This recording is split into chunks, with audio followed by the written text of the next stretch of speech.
북두칠성의 모양을 이용해서 만드는 또 다른 한자가 주검시자입니다. 주검시 또는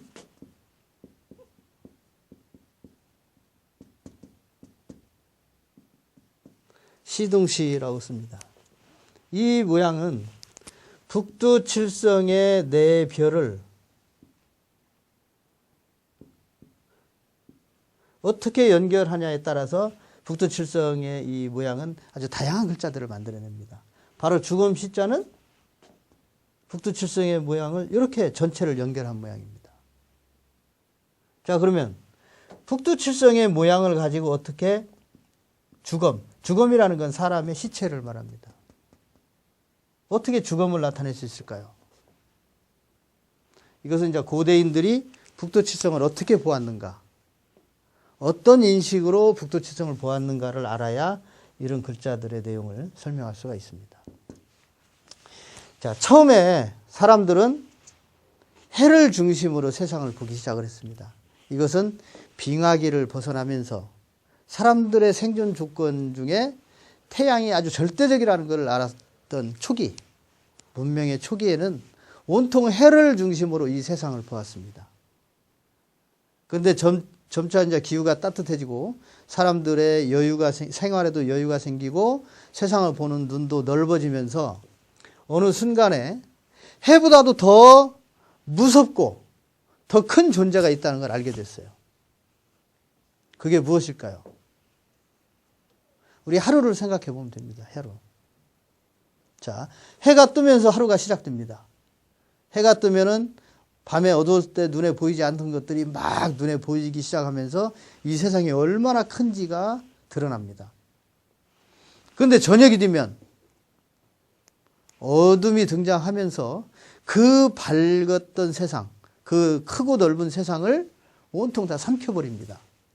그리고 해조차도, 세상을 밝혔던 해조차도 어둠이 삼켜버립니다. 그래서 이런 광경을 반복적으로 보던 사람들은 해보다도 더 무서운 존재가 있구나. 그 존재가 바로 어둠이었습니다. 말하자면 그렇게 자기들이 절대적으로 믿고 따랐던 해보다도 더 크고 더 무섭고 더 위력이 있는 어둠, 밝은 해, 밝은 세상을 삼켜버리는 이런 존재가 있다는 걸 알게 되고 이 밤 어둠 속의 제왕인 북두칠성을 아마 더 새롭게 인식을 했던 것 같아요. 자, 그래서 세상을 보는 관점이 해로부터 북두칠성으로 옮겨갑니다. 그래서 초기에 우리 장례 풍속에 많이 남아있는데 장례 풍속의 초기 풍속을 보면은 대부분 해로 돌아가는 행위입니다. 해로 돌아가는 행위로 장례 풍습에 남아 있습니다. 그래서 우리가 화장을 한다든지 심지어 겐지스강에서 시체를 떠내려 보내는 행위, 이런 행위조차도 전부 이게 어떤 의도를 담고 있냐면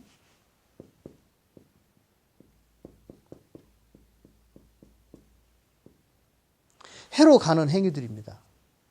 자, 왜 강에서 시체를 떠내려 보낼까요? 강 지나면 그 다음 단계가 바로 해입니다. 근데 이 해는 우리 하늘에 있는 해와는 다르죠. 그런데 어쨌든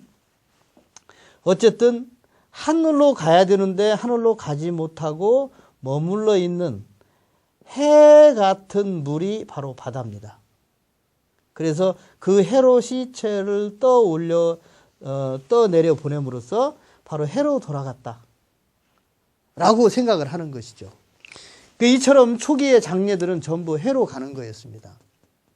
그런데 어느 순간 해보다도 더 무서운 어둠이 있다는 걸 알게 되고, 그리고 죽음에 대해서도 해와 관련지어 생각하던 것을 이제 북두칠성과 연관지어 생각하기 시작을 했습니다. 그래서 지금 남아있는 그 장례 풍습을 보면 우리 지금 민가에서도 사람이 죽으면 77은 49, 49제를 7번 49를 지는 이유가 바로 북두칠성으로 돌아갔다는 것을 의미합니다. 그리고 관에도 북두칠성의 상징을 까는데 이전에는 그 관 밑바닥에 북두칠성의 모양을 새긴 칠성판을 깔았습니다. 지금은 물론 북두칠성을 새기지는 않고 구멍을 7개를 뚫거나 어떤 형식으로든지 이제 그렇게 그 흔적이 남아있기는 한데 죽음 자체를 북두칠성으로 돌아가는 의식으로 여겼습니다. 그래서 칠성판을 타고 북두칠성으로 간다. 북두칠성으로 간다라고 보니까 북두칠성이라고 하는 곳이 생명을 냈다가 다시 돌아가는 이런 순환 체계의 정점에 북두칠성이 있다고 생각을 했습니다. 그래서 북두칠성은 곧 생명의 탄생이고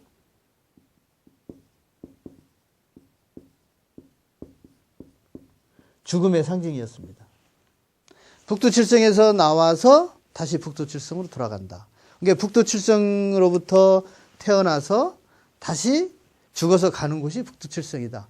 이렇게 그 순환 체계로 이 존재, 생명을 가진 사람의 존재를 이런 이제 사이클로 생각하기 시작을 했습니다. 그래서 바로 북두칠성의 모양으로 만들어진 요 글자, 시자가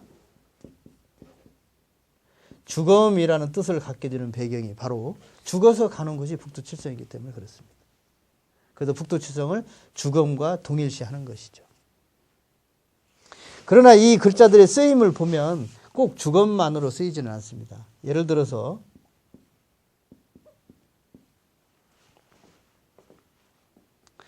꼬리 밑자입니다. 그것은 이게 이제 사람의 형상으로 보고 사람 뒤에 난 털 이런 식으로 해서 꼬리미라고 하고 이건 오줌 뇨자입니다. 우리가 노상방뇨 할 때 뇨자입니다. 그러니까 사람의 몸 아래로 나오는 물 이런 뜻이죠. 그 다음에 또 이런 한자도 있습니다. 이것은 똥시자입니다. 자, 이게 사람의 모습으로 보고 그 아래 나오는 어떤 것 이런 뜻입니다. 자, 이런 식으로 그 죽음 시자를 꼭 죽음으로만 보는 게 아니라 사람과 사람으로 동일시한다. 그것은 북두칠성이 곧 사람이 태어나는 별이고 사람이 죽어가는 곳이기 때문에 북두칠성, 니꼬르, 사람 이렇게 보기 때문입니다. 그 다음에 요 죽음 시자에다가 요건 우리가 앞서 배웠던 기초 14자에 들어있는 그 하늘과 땅의 관계를 나타낼 때의 좌행 그런 뜻입니다. 그래서 이 글자가 나오면 바로 저 그 기초 기호를 떠올려야 됩니다. 그래서 요렇게 만들어가지고 이걸 뭐라고 쓰냐면 지계호 이렇게 씁니다. 근데 한자 하는 사람들에게 물어봐도 이 지계가 뭐냐고 물어보면 설명을 못해요.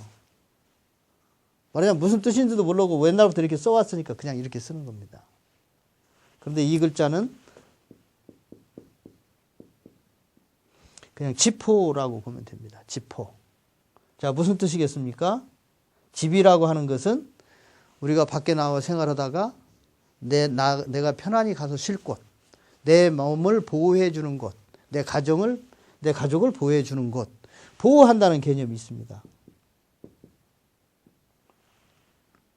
자, 그렇다면 이 글자의 구성으로 보면 이것은 죽음시고 이것은 빛을 별, 좌행, 순행 이런 것이기 때문에 그런 내용을 더 붙여보면은 북두칠성의 작용 이런 뜻입니다.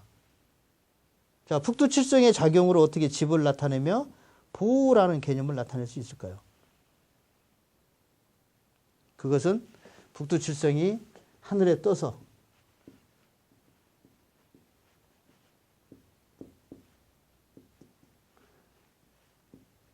하루에 밤 하늘을 한 바퀴를 돌면서 어두운 세상을 보호해 준다라고 보기 때문입니다.